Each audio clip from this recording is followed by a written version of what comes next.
firstborn son. This is the story of their complex relationship. Charles tried to be a more modern parent, but he didn't have the tools because he didn't grow up with them. A shared tragedy defined this father and son. There's this marvellous picture of Harry holding very, very tight to Prince Charles's hand for support. For years, they were close.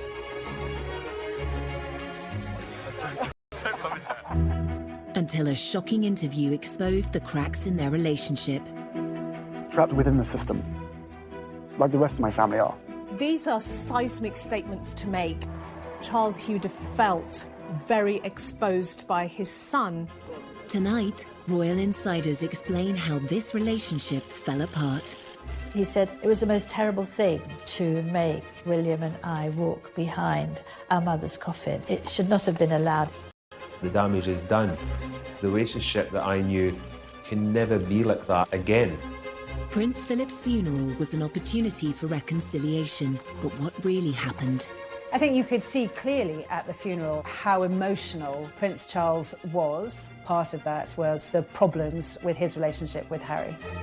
And what lasting effect will this royal rift have on the House of Windsor? Of course, Harry wants to protect his wife, but is it at the expense of bringing down his own family? Tonight we ask, will Charles and Harry ever repair their damaged relationship? There's no doubt the gulf between Charles and Harry has widened considerably. It will be very difficult to bridge that divide in future. I can't see how they can do it.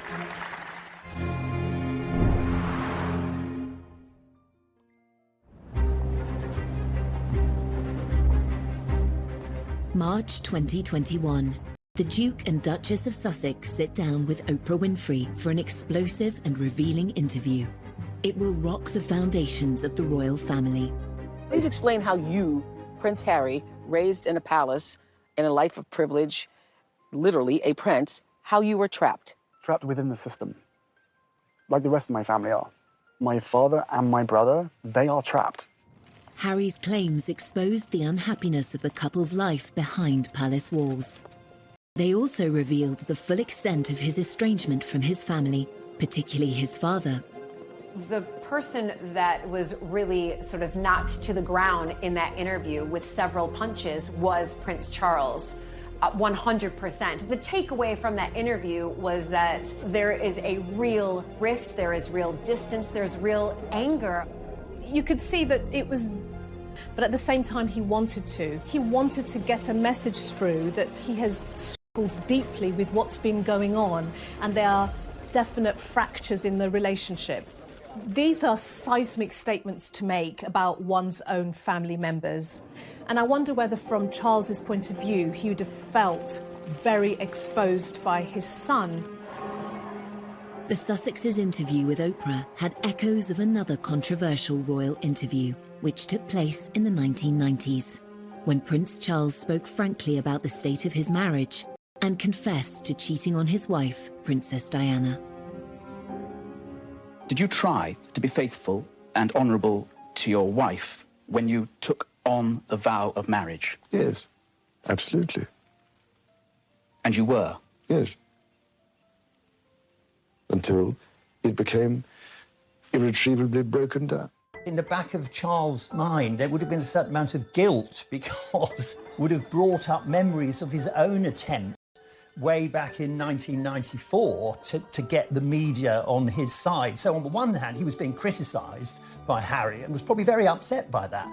But on the other hand, it's very difficult for me to sort of attack him for doing something which I myself did, you know, when I was young. Every single time anybody agrees to one of these huge interviews, they're doing it for one reason and one reason only.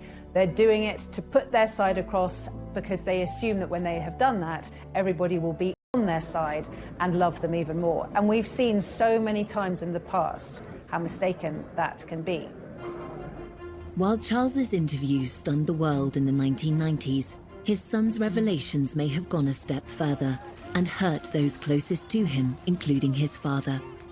There's no doubt the gulf between Charles and Harry has widened considerably.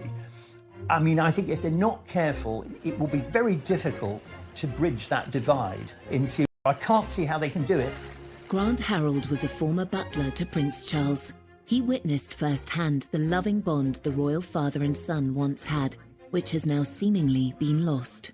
The damage is done, and that makes me sad, because the relationship that I knew, which was a loving, caring, fun relationship, can never be like that again. Prince Harry's decision to speak so candidly was a dramatic move. To understand why it happened, we must return to the beginning of Harry's life and consider events that took place soon after he was born. 15th of September 1984. Well-wishers around the world celebrated the birth. He was known to his family as Harry, and his father was acknowledged in his full given name, Henry Charles Albert David Windsor. At the christening, they were both looking incredibly happy. William was a tearaway, he was running around like mad, but Harry was quiet and peaceful. In public, Charles and Diana were delighted by Harry's arrival, but in private, they're said to have clashed over how to raise their son's born son. This is the story of their complex relationship. Charles tried to be a more modern parent, but he didn't have the tools because he didn't grow up with them. A shared tragedy defined this father and son. There's this marvellous picture of Harry holding very, very tight to Prince Charles's hand for support. For years, they were close.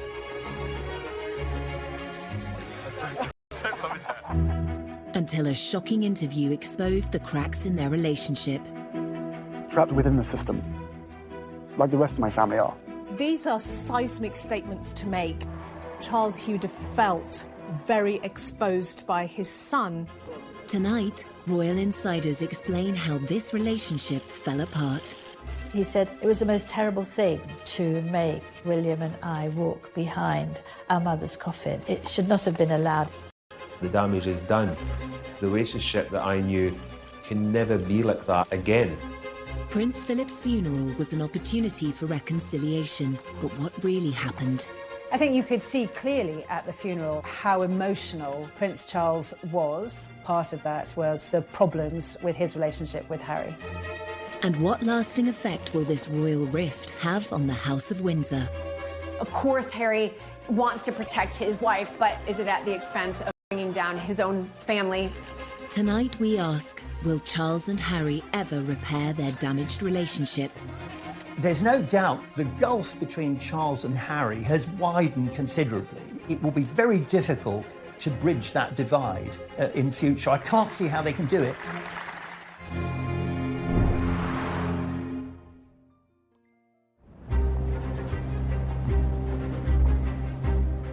March 2021.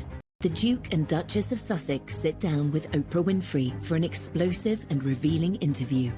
It will rock the foundations of the royal family. Please explain how you, Prince Harry, raised in a palace, in a life of privilege, literally a prince, how you were trapped. Trapped within the system, like the rest of my family are. My father and my brother, they are trapped.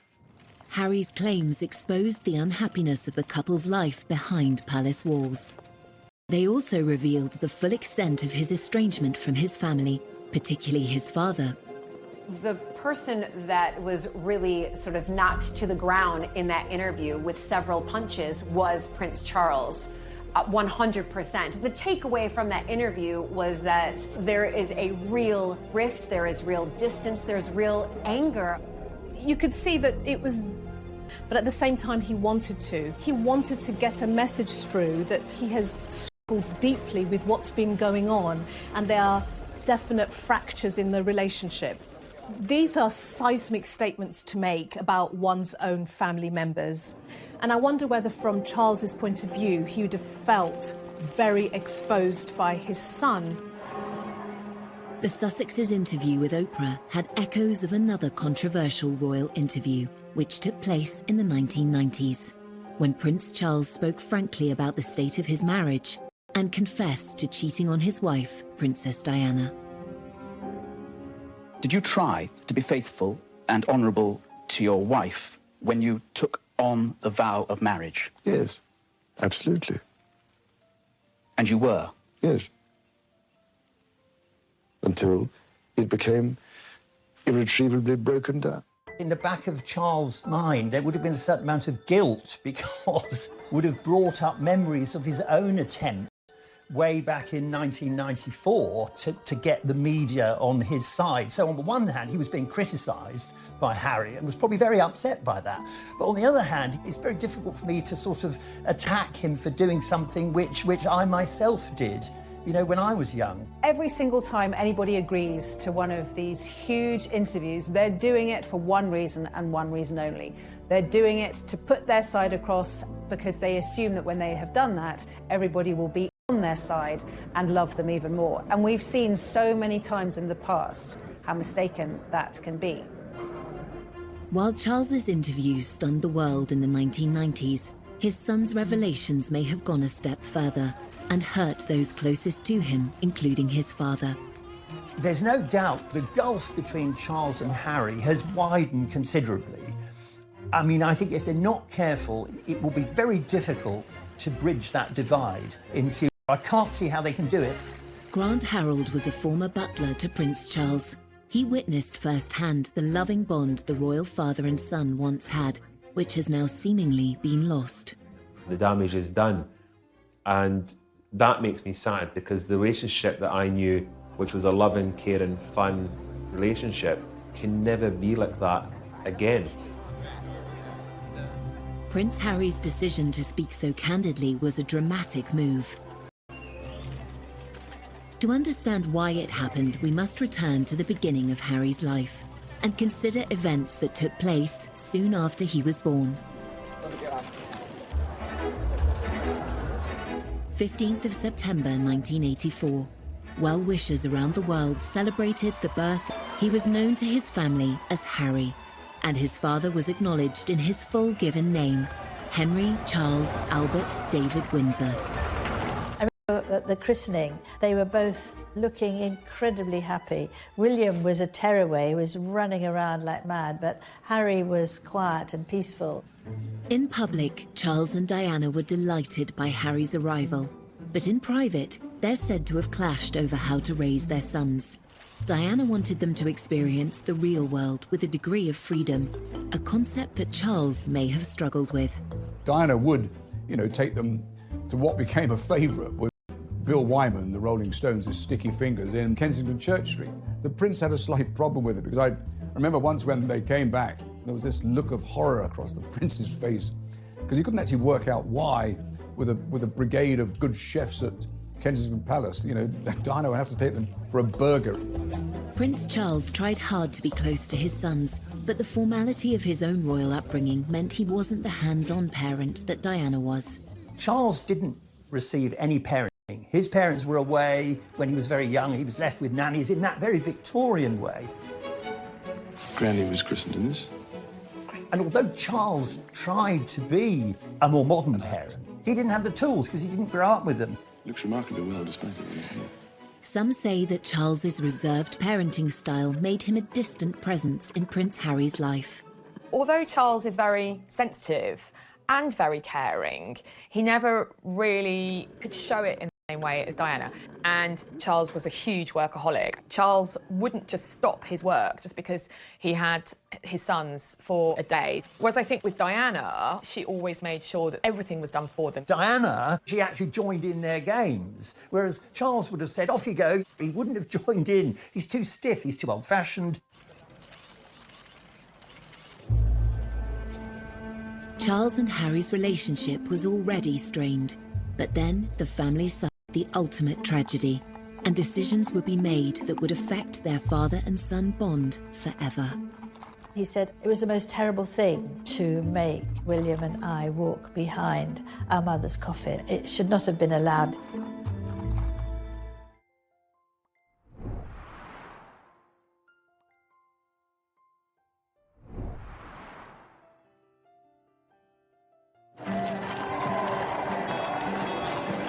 When Prince Harry was born, he and his brother William grew up initially in a happy family unit. but there were growing signs of tension between their parents. Diana said that during her pregnancy, but that it all went wrong after Harry was born. If these marital struggles created a distance between Charles and his young son, things were about to get worse. It is announced from Buckingham Palace that, with regret, the Prince and Princess of Wales have decided to separate. This decision has been reached amicably, and they will both continue to participate fully in the upbringing of their children. In 1992, Harry's parents went through a very public breakup. The 8-year-old now struggled as he was bounced between Charles's Highgrove estate and Diana's Kensington Palace apartment. What a child wants is stability, structure, and love from their parents, and that kind of constancy gives children a sense of safety. If they're going between two separate households, that can feel very destabilising for a young child. So suddenly Prince Harry was shuttling between the more relaxed, much more familiar household of Princess Diana and then the more dutiful, strict, timetabled household of Prince Charles. There was this sort of natural gravitation towards Diana, simply because Diana was the provider of the fun things that boys at that age actually wanted. Charles, interesting enough, acknowledged that William and Harry were both happier and engaged when in the company of their mother. And in that respect, one has to applaud the Prince of Wales because he could see that his children were happier in those early days with their mother rather than him. Harry was caught between the world of royal formality set out by his father and the more carefree mindset of his beloved mother.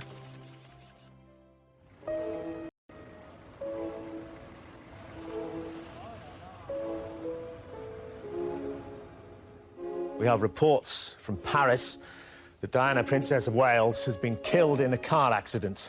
Prince Harry had been with his father at Balmoral when the news broke of his mother's death in August 1997. Prince Charles tried to offer his young son the support he needed.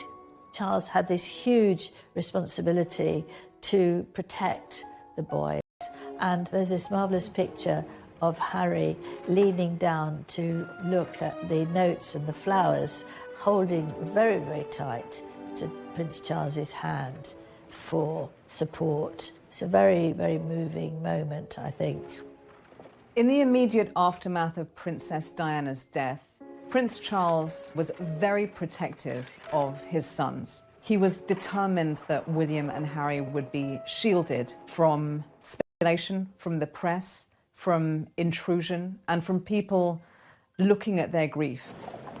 At the funeral, however, it was a different story on the world. The private mourning of Diana's sons was on full public display. Princess Diana's funeral was one of the, and I say this as someone who was there, it was one of the most extraordinary things, I think, in the last century. It was a sort of maelstrom of grief, of astonishment, public display. Well, in the middle of all this vast sea of passion and emotion and public mourning, was a little boy. What we saw was the boys taking on the duty role. We see them doing their job, walking behind their mother's coffin. It is a deeply personal loss. And then to find yourself in this arena, surrounded by people openly grieving, weeping, throwing flowers, wanting to touch you, robs them of their own private grief. The royal family are very good at knowing what the public want. They're very good at putting on a show. They served up their grief in a ceremonial way that satisfied the millions. Prince Harry must have felt like a fish in a goldfish bowl, being stared at by the entire world, probably at the absolute worst point of his entire life. In later years, the adult Prince Harry would reveal his discomfort about the role he had played. It raised questions about why Prince Charles allowed his sons to be so exposed on such a traumatic day.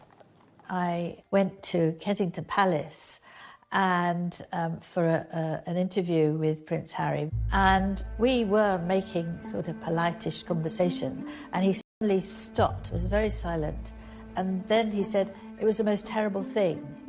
to make William and I walk behind our mother's coffin. It should not have been allowed. This went worldwide because he'd not really spoken about that before.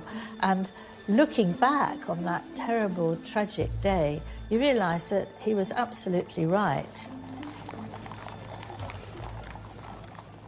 Clearly, it was a traumatic moment for him. Clearly, it's something he wouldn't make any child do himself. Clearly, he remembers it. So there's always a struggle for Prince Harry, and indeed for Prince William, between how they feel as bereaved sons and what they have to do as public figures. In the years following Diana's death, Charles tried hard to fill the void she left by embracing life as a single parent. Prince Harry's energy and enthusiasm delighted the press and his father, though a request for a closer look at those brightly coloured mini skis. Thing straight after Princess Diana's death is the behaviour and the actions of Prince Charles. He stepped up his parenting game, his parenting skills. He became a very much full-on and hands-on father for those boys. Prince Charles arranged for the Spice Girls to meet Harry, and for a 12-year-old this was beyond exciting, and they were very nice to him. They cuddled him, they had lots of pictures, and he said to his dad afterwards that it's, you know, one of the best days of my life meeting them. So he did try, although he seem to be a bit square, the Spice Girls at the time were all the thing, and he did try and do something that would please Harry and give him a few moments of happiness. Charles made enormous efforts to do a lot more for the boys, to spend more time with them, to go to various events with them, and that was all to the good. I think that worked very well. Following the breakdown of his marriage to Diana, Charles's standing with the public had been at an all-time low. Just a few years later, he was becoming a hit with the world's media. Charles was under so much pressure. He'd been criticised so much through the disintegration of his marriage to Diana. He was very self-consciously promoting this idea of him as being close to the two boys. This was really to try and overturn the earlier image of him as cold and aloof, while Diana was warm and fun. Oh. I remember the footage from the skiing trip, and it looks adorable. And then you've got dozens, if not hundreds, of official world's media photographing them and lobbing questions at them. My arms aren't long enough to get around there. And making sure that all those lovely father and son smiles are captured.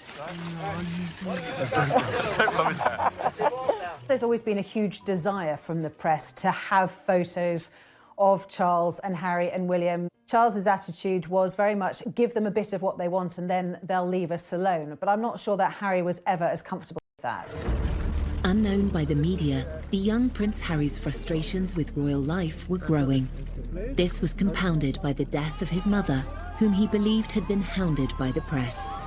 When Princess Diana died, Harry was only 12. As time passed, of course, you're going to start questioning, why did she die? Who caused the death? And we can see that from Harry, that he does absolutely blame the press. And it's something that has really, fast forward a few years later, that's when we really start to see Harry, in a sense, acting out, but who can blame him? As Harry grew from a vulnerable young prince mourning his mother into a rebellious teenager, stories of his nighttime escapades became regular front-page news. Harry's teens, by his own admission, were a very troubled time for him. Smoking and drinking too much, getting into trouble at school, cries for attention. It was one thing after another. They still me and I still read them.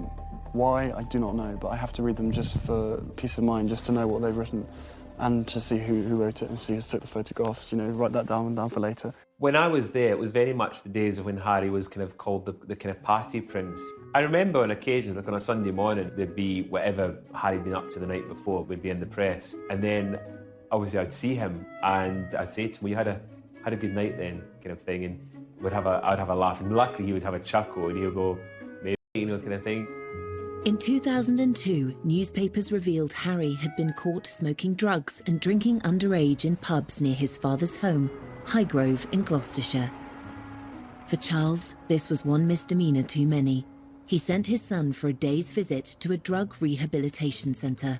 The palace viewed this with alarm. I mean, I think they always do, because anything that's out of control inevitably is damaging, especially for Charles, because it reflected badly on him as a parent.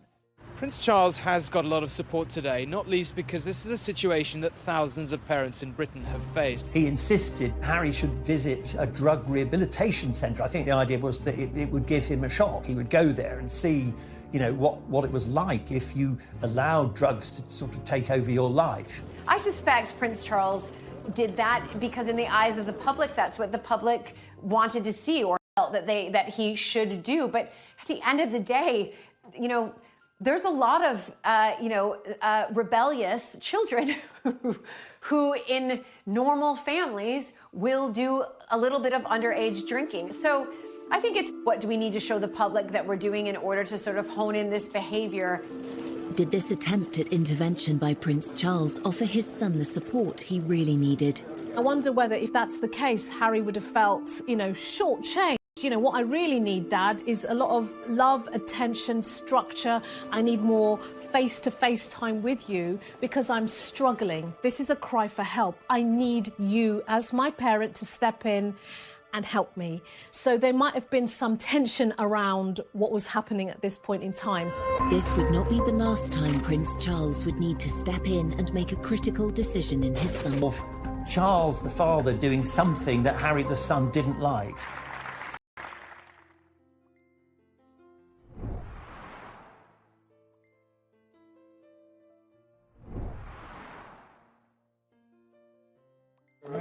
One reason for the decline in the complex father-son relationship between Prince Charles and Harry is the difference in their approach to life and to their royal roles.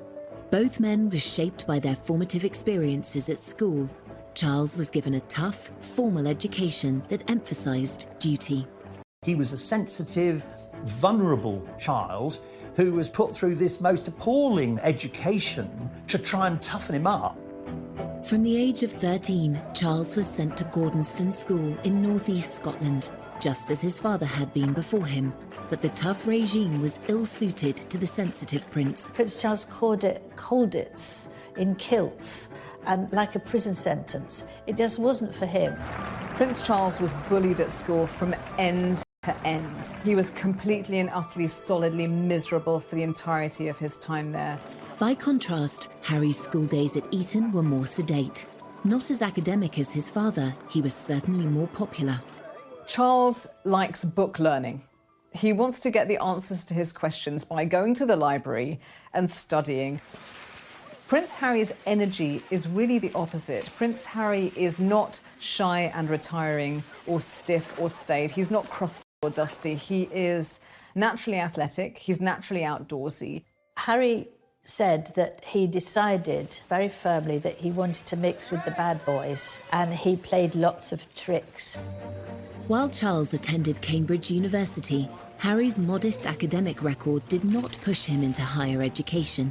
Yet both father and son spent time in the armed forces, developing their sense of duty. Exams never been my favourite, and I always knew that I was going to find it harder than people, but I'm through that now, and finally got hands-on to a job that I absolutely adore. It is still hard work, but I'm better than William, so it's fine.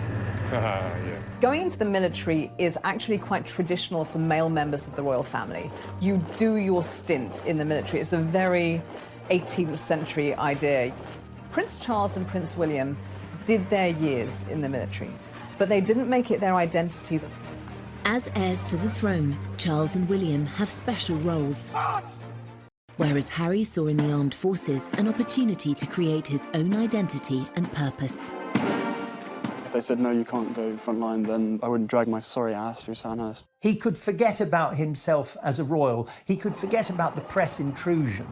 It was as if his army experience gave him what the colleagues loved him. They barely can even think of him as sort of a prince. He's just Harry to them. He's one of them.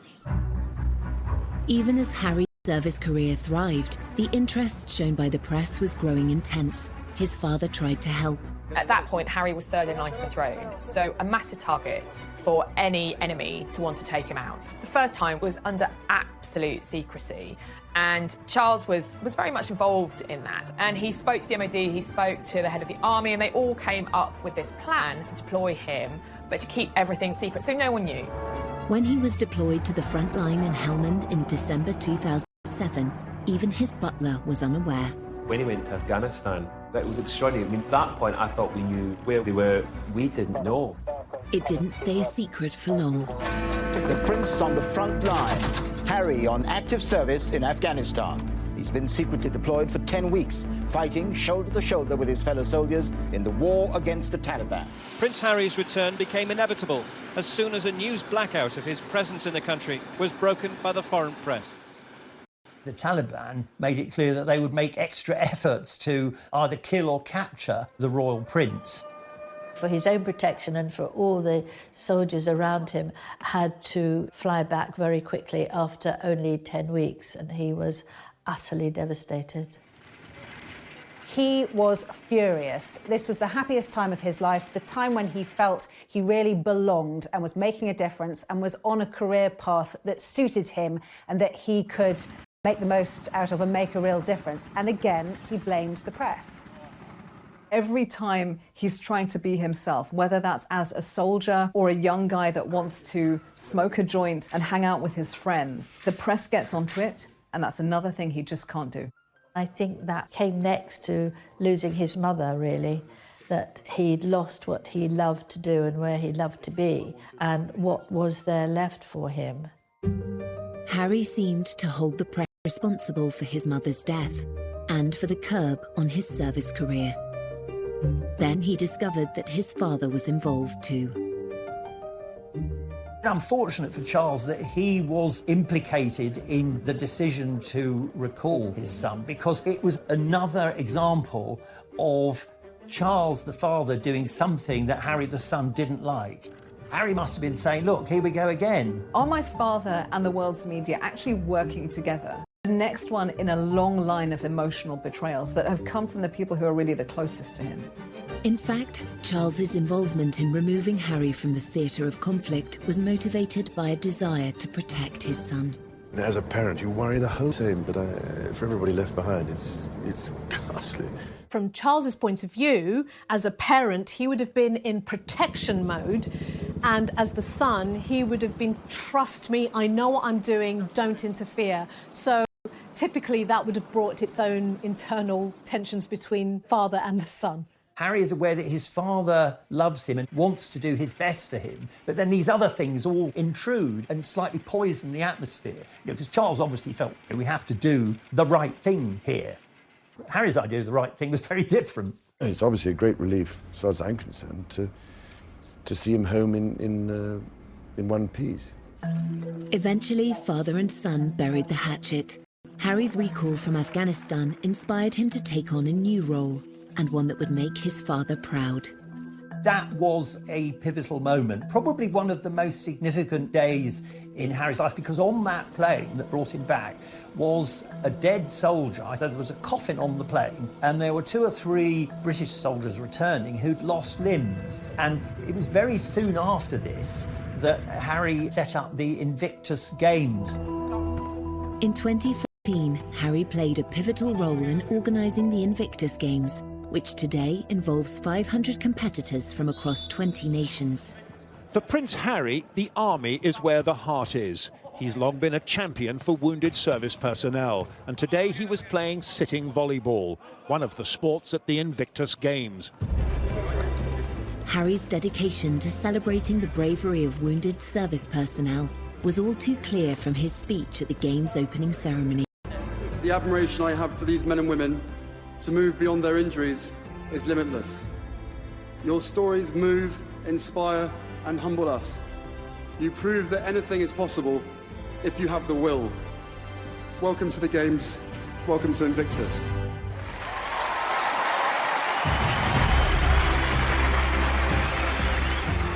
It was to prove a golden period for a now united father and son. Charles was very, very proud of Harry. What parent wouldn't be proud of their child coming through and blossoming and showing real confidence, real purpose, creating something that embraces a huge community? That is a huge step forward. I think it was also a way for him to bring his parents together. So from my father, I've got a sense of duty, a sense of continuity, a sense of my responsibility as a royal. I'm not going to be the rebel anymore. And then from his mother, he has the human rights aspect, the international aspect, the charity aspect. And those two things fused together really powerfully, and they're still fused together. Much in conflicts, Harry realised that this spoke to him in a special way. There have been many low points in the relationship between Charles and Harry. The high point, the bit they will both always remember as a point in time where they came very close, that would be the success of the Invictus Games. I mean, it was almost like, father and son finally found something that would lock them together.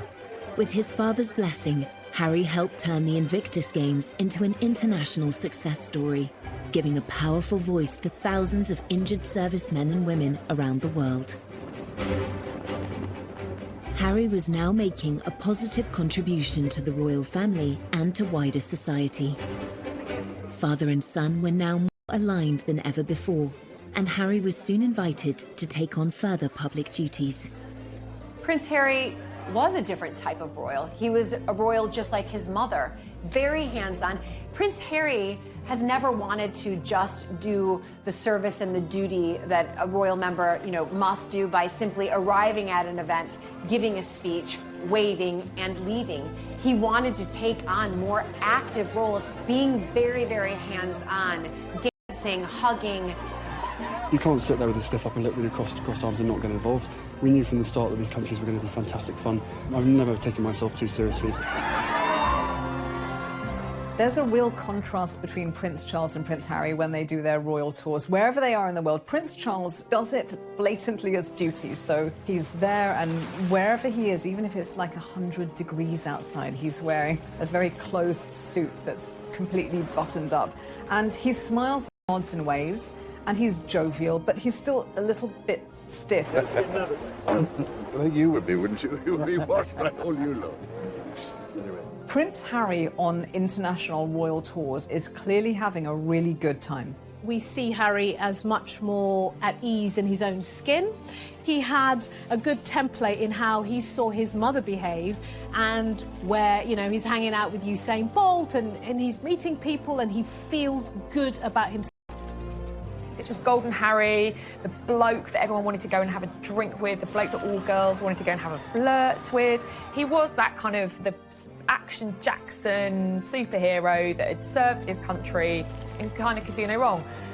Charles and Harry were very close, probably as close as they've ever been. There's a famous Oscar Wilde quote which says about children and their parents. It says, first we love our parents, then we judge them, sometimes we forgive them. For 3 decades, they were moving on and putting the past behind them, as this illuminating interview with Prince Charles from 2018 suggests. Your children always surprise you, really, because you think they pull your leg all the time and appear not to pay any attention at all. In fact, you then later discover perhaps they did. Good Lord, don't tell me you actually listened. Or... The relationship between Harry and Charles has suffered since 2018. So, from a wedding to a breakup, how did Harry's marriage to actress Meghan Markle lead to father and son going their separate ways? Charles admired the fact that Harry was trying to protect Meghan, but I think he was very worried that it would have unintended consequences, which of course it did. I remember getting this email on my phone and my jaw dropped.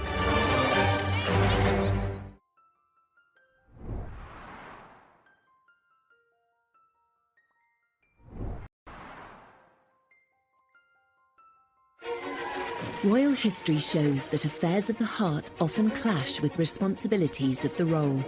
In the case of Prince Charles and Prince Harry, adding a love interest to an already complicated father-son relationship had the potential to make matters worse. This is a repeating pattern over generations in the royal family. We've seen it with Charles, Diana and Camilla. That tension between wanting to be the person you love, being in a family business, and also being a member of a family.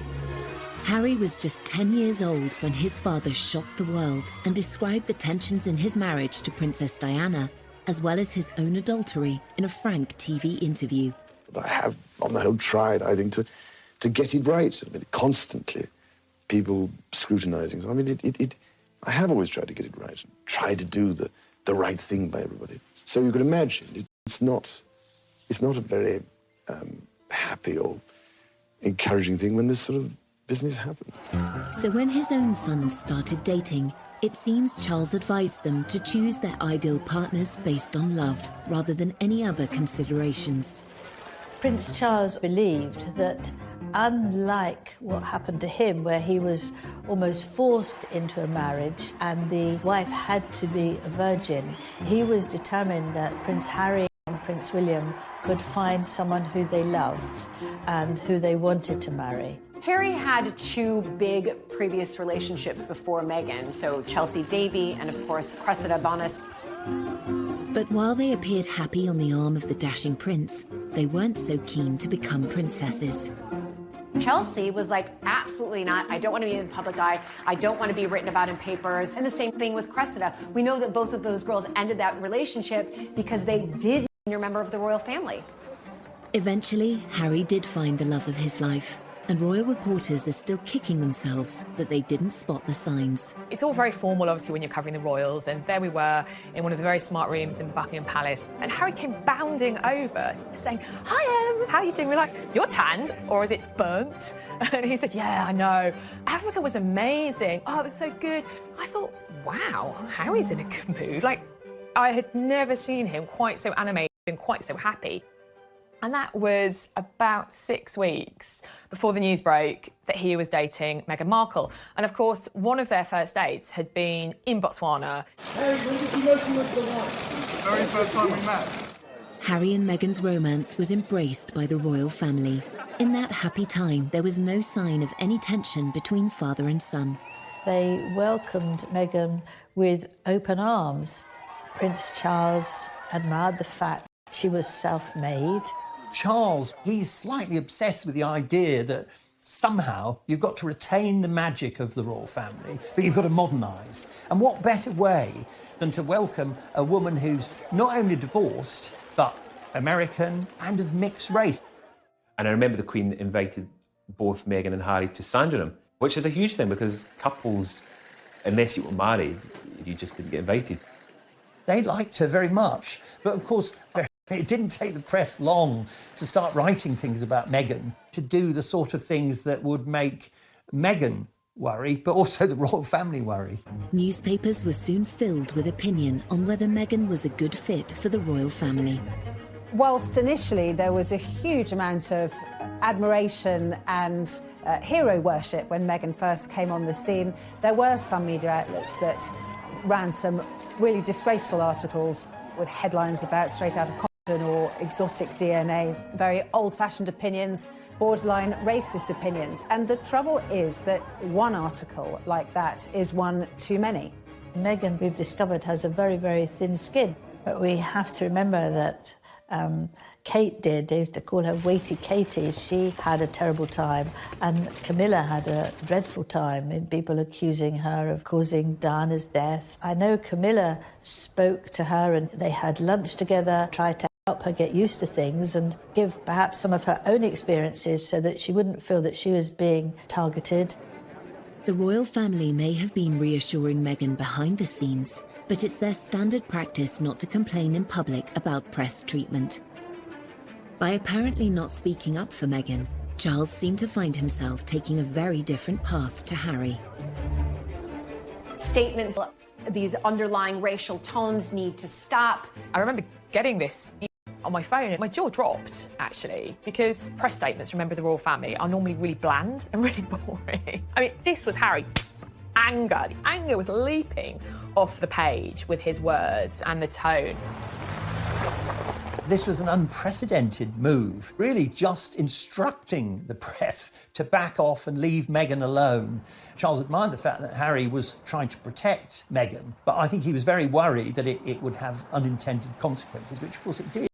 handling the press is like handling gelignite. You know, it's almost impossible to do it safely. Despite Harry's insistence on tackling the press, his relationship with his father appeared stronger than ever. He felt able to ask Charles to play a significant role at his wedding. Meghan's father infamously didn't come to the UK for her wedding because he said he had heart problems and he was in hospital. There was the question of who would walk Meghan down the aisle. Prince Harry asked his father, and what could be better than having the heir to the British throne walk your beautiful bride down the aisle?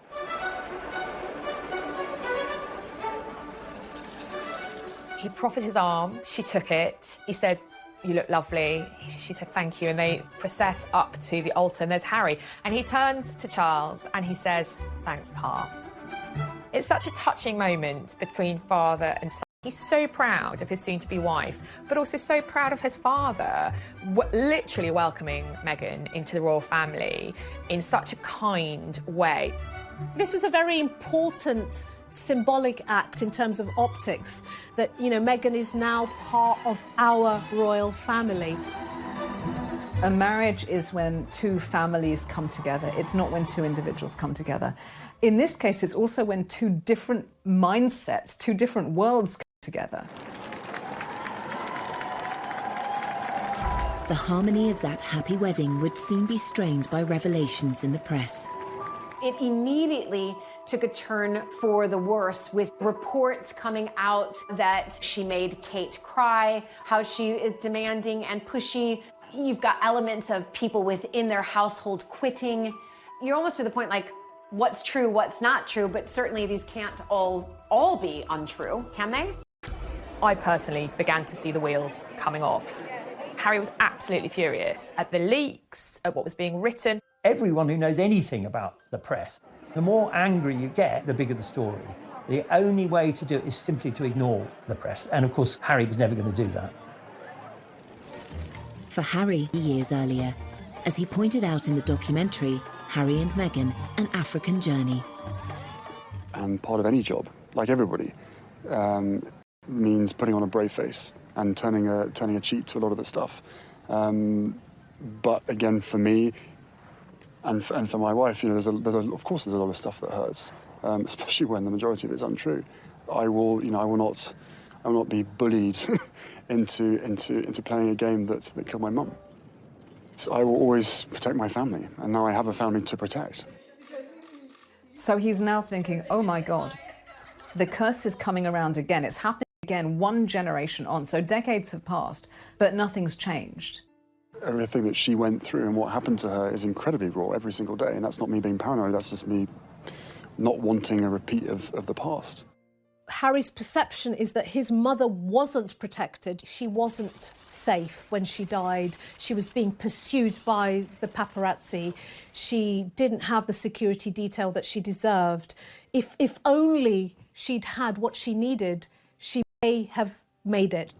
If Harry harboured a belief that Charles could have done more to protect Diana, resentment would certainly have resurfaced when his father chose not to defend Meghan publicly.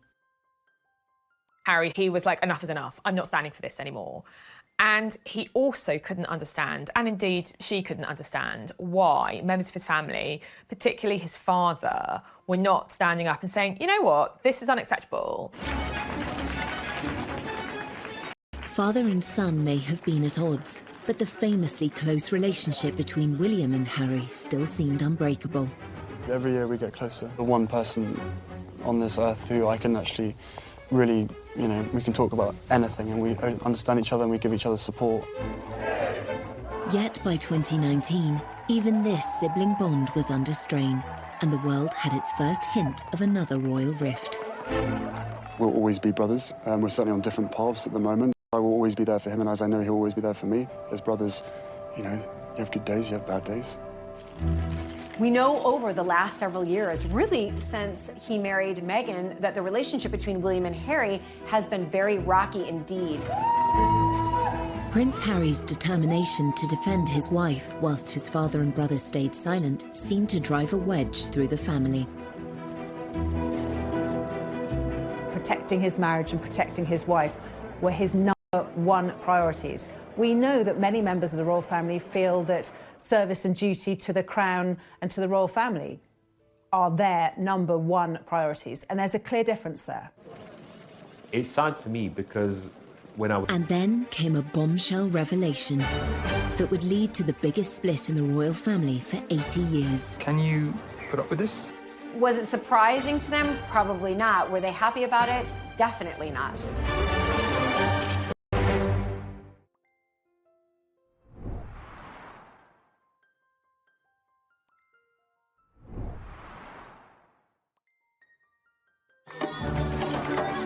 In September 2019, Harry and Meghan were on a 10-day tour of Africa, where they appeared to be embracing their royal roles.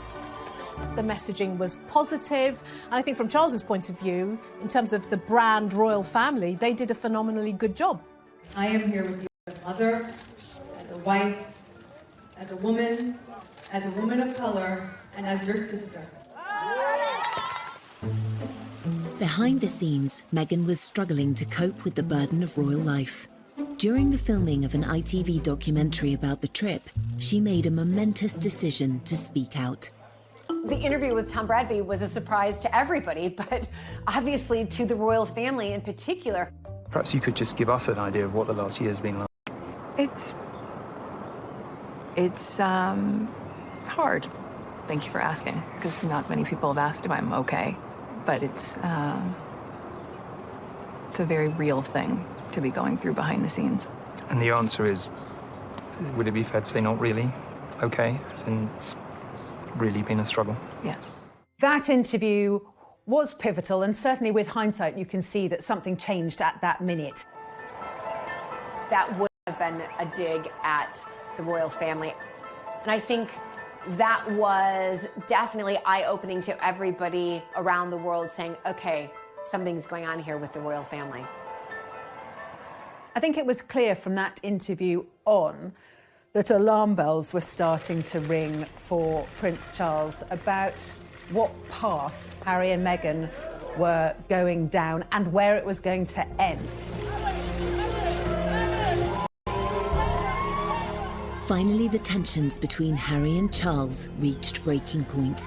3 months after Harry and Meghan returned from their tour, it was announced that they would step down as senior members of the royal family. In the run-up to Harry and Meghan leaving royal duties and then leaving the country, there were frantic conversations.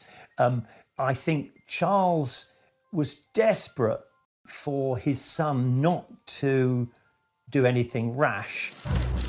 I think Harry felt, oh, here again, my father's trying to stop me being free. Within the royal family. It's a huge monarchy. You can't just say, right, you can go tomorrow. There's lots of complications to senior royals leaving.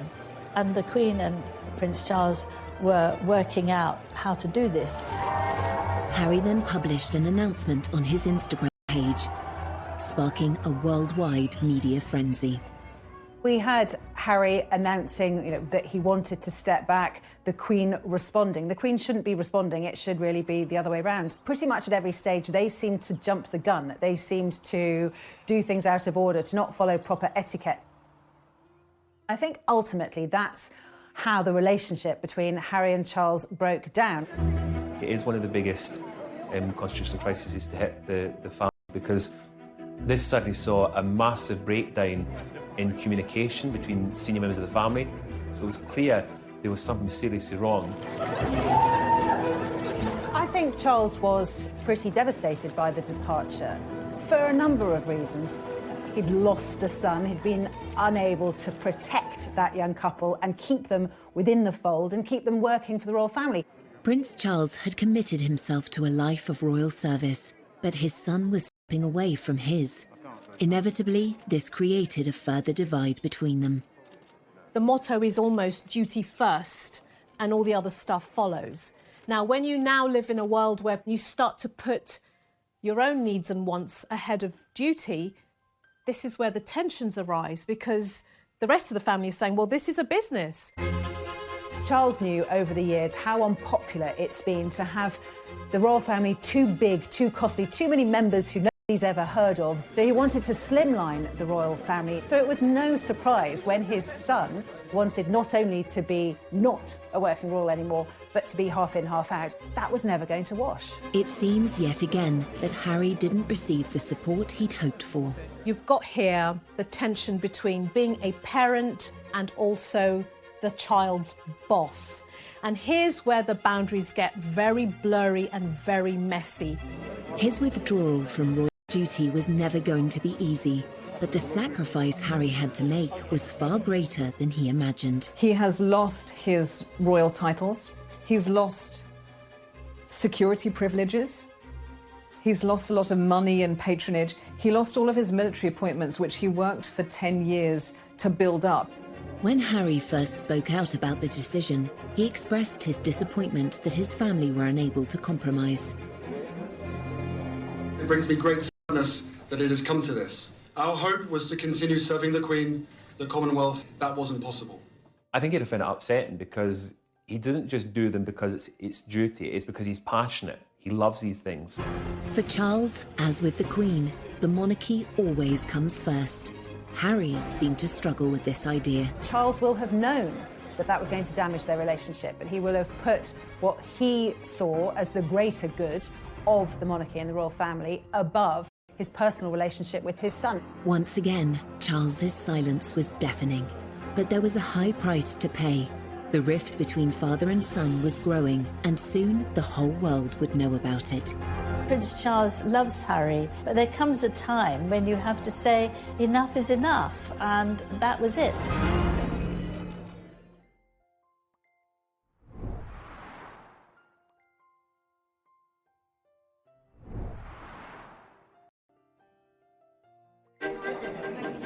Hello. Will you miss Harry and Meghan?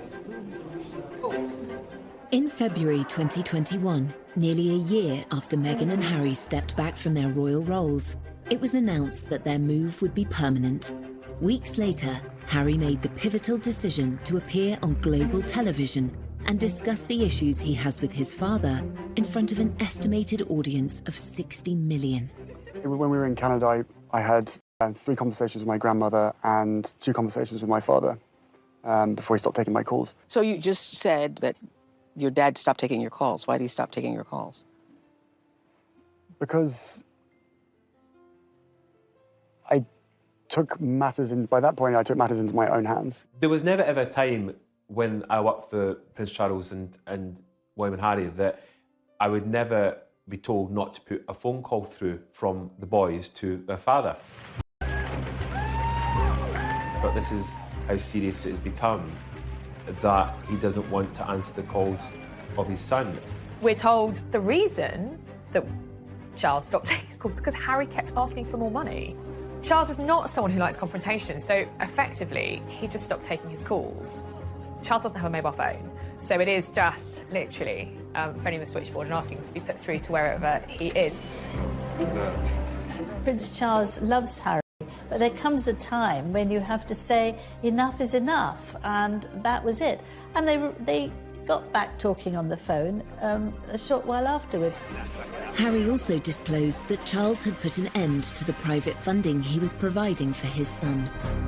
My family literally cut me off financially, and I had to afford security for us. I suspect it was that bit of the interview which upset Charles the most, that he felt very let down. Before Harry stopped being a working royal, he would have only got about 5% of his income from the sovereign grant. The other 95% would have been from his father's personal wealth and from the Duchy of Cornwall. Charles was paying about £5 million a year for Kate, William, Harry and Meghan. That's a significant amount of money. That money pretty much disappeared when Harry and Meghan moved to Canada and then to the United States. And that's where the problem arises. Harry slightly feels that not giving him the money he wants is not giving him the love he wants. Harry, he's got 30 million, most of it from his mother, but also a considerable amount from Elizabeth, the Queen Mother. So he's not exactly what you would call poor. One issue raised in the interview seemed more sensitive for Harry than any other. On the security element, I never thought that I would have my security removed because I was born into this position. I inherited the risk. So that was a shock to me. Going back to Diana's death, paying for security will be something that Harry feels passionately about, that they need that security, that without that security their lives are in danger. So you can see how this issue is one of great emotion for Harry. Harry's frustration with his father was clear. Could Charles be doing more for his son? They have stepped down. So I think that to justify, again, Prince Charles paying for that security is difficult. Had they stayed in this country as working members, working senior members of the royal family, we'd be in a completely different situation right now. As father-son rifts go, royal status adds unique complications. The public nature of this feud only makes matters worse. But even after Harry's shocking claims, Prince Charles again remained silent. Harry knows very well that the Queen, his grandmother, aged nearly 95, and his father, who has followed in her footsteps, believe in the motto, never complain, never explain. So he would know absolutely that they couldn't come back and say what the truth was, or give even their side of the truth. But we know that in private, he let it be known that he felt very let down by the interview. After the interview, Gayle King, who has become a close friend of Harry and Meghan's, she said on her morning show that Harry had spoken to his father and his brother after the interview, but talks have been unproductive, which I think only really added fuel to the fire. William and Charles thought, whatever. The claims that Harry made about his father could have a serious effect on the monarchy, which Charles has worked so hard to protect. It can be damaging. That's the reality. That interview overnight could have changed the public opinion of the family. Of course, Harry wants to protect his family, his wife and his child and his unborn child, but at what expense? Is it at the expense of bringing down his own family that he's known for 36 years? In the midst of his many grievances, Harry made an emotional admission to Oprah Winfrey of his hope for a reconciliation. Of course, I will always love him, but there's a lot of hurt that's happened, and I will continue to make it one of my priorities to try and heal that relationship. With the recent passing of the Duke of Edinburgh, could the shared loss in the family become an opportunity? Before the Duke of Edinburgh's funeral, Harry wrote Charles a letter. Charles is a prolific letter writer and actually prefers letter writing to all other methods of communication. And Harry wrote Charles a letter, I think partly apologising for Oprah, but I think wanting to explain. From Harry and Meghan's point of view, they felt that none of the royal family were listening to them. That was partly one of the reasons they had to literally walk away. And of course, at the Duke of Edinburgh's funeral, that was the first time that William and Charles had seen Harry for an entire year.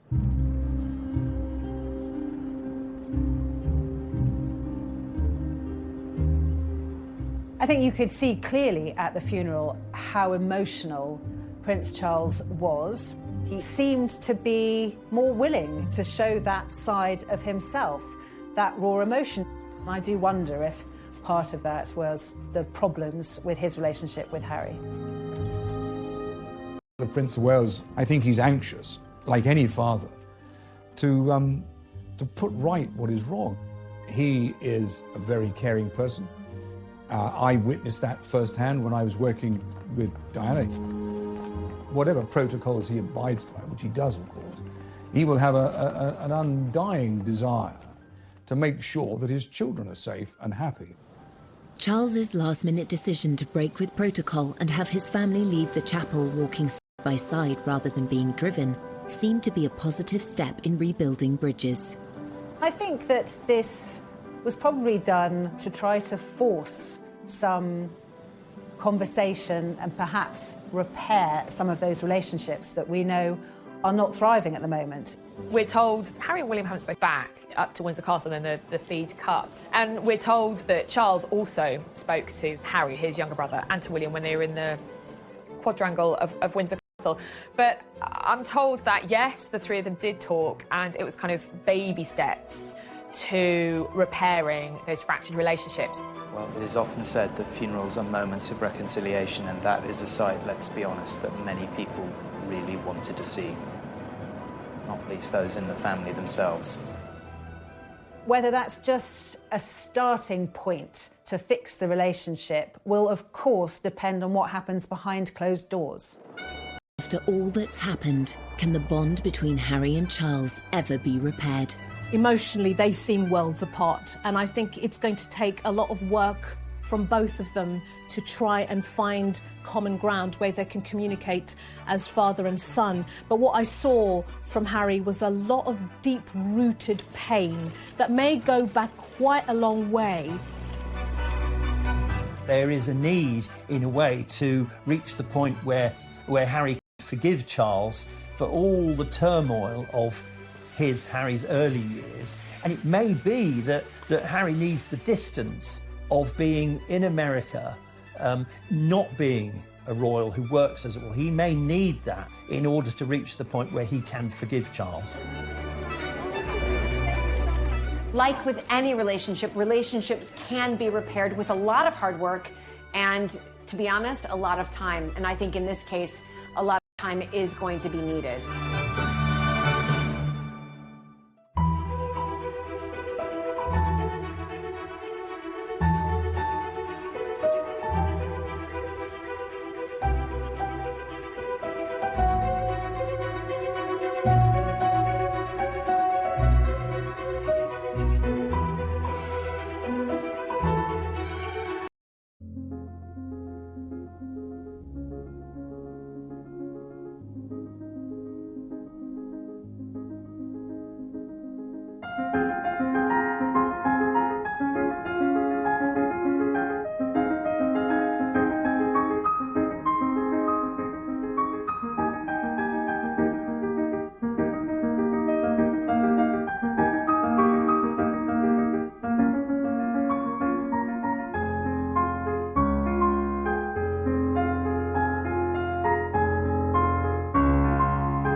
loving, caring, fun relationship can never be like that again. Prince Harry's decision to speak so candidly was a dramatic move.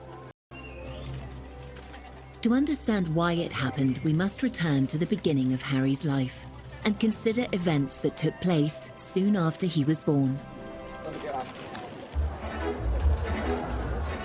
15th of September 1984. Well-wishers around the world celebrated the birth.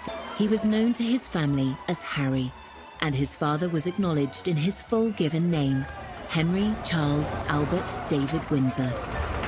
I remember at the christening, they were both looking incredibly happy. William was a tearaway, he was running around like mad, but Harry was quiet and peaceful.